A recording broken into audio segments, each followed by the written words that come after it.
Richard here, aka Metal Fan, bringing you guys a new album review, and I'm going to review the new album Die Without Hope from the almighty deathcore band Carnifex. Now, for those of you who don't know who Carnifex is, they're a deathcore band from San Diego, California. They've been around since 2005, and this year in 2014, they're going to release their 5th studio album, Die Without Hope. And it's also their first album in 3 years, and it's the follow-up to 2011's Until I Feel Nothing. And it's also their first album on a new label. They recently got signed to Nuclear Blast after leaving Victory Records. And in my honest opinion, I think Nuclear Blast is a better label for Carnifex than Victory, in my opinion. Now, yesterday this album had streamed on, I think, the Nuclear Blast YouTube channel.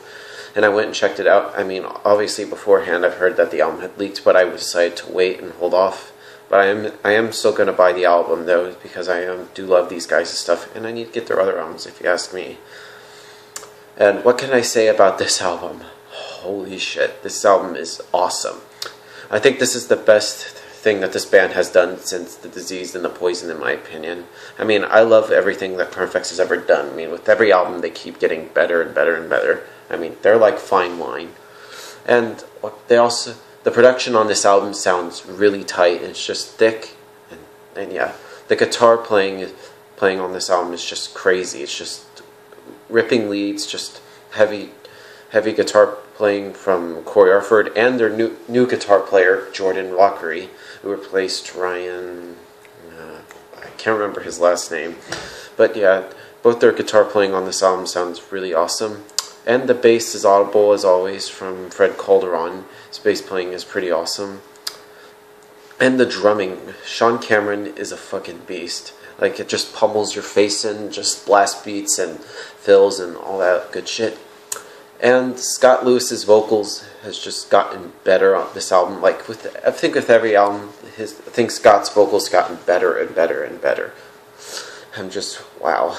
But yeah, let's go into this album.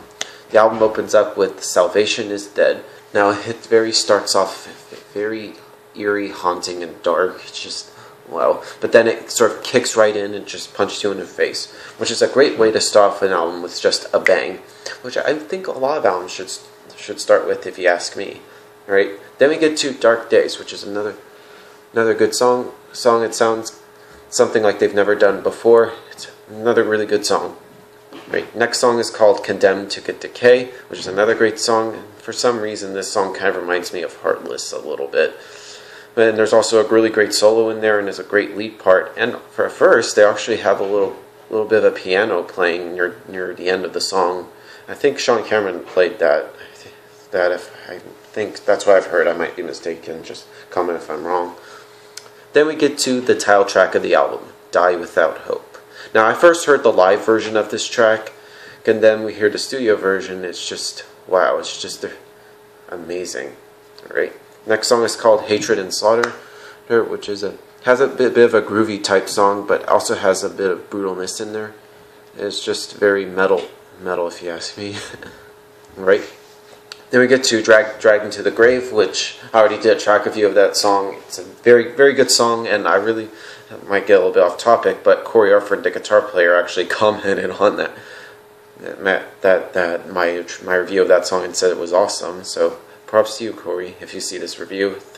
I'm really excited for the album. But anyway, back to the review.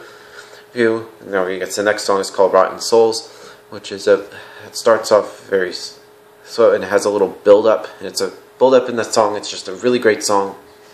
I really enjoy that. Next song is called Last Words, which just goes by very, very fast. It's a sick song. Then we get to Reflection of the Forgotten, and which has a little bit of a clean guitar part and a little bit of a piano part in there. And for me, I consider this sort of the interlude sort of intermission, which would lend into the next song called Where the Light Dies, which is a perfect way to end the album. Awesome closer, and just the lyrics on that song is just really great.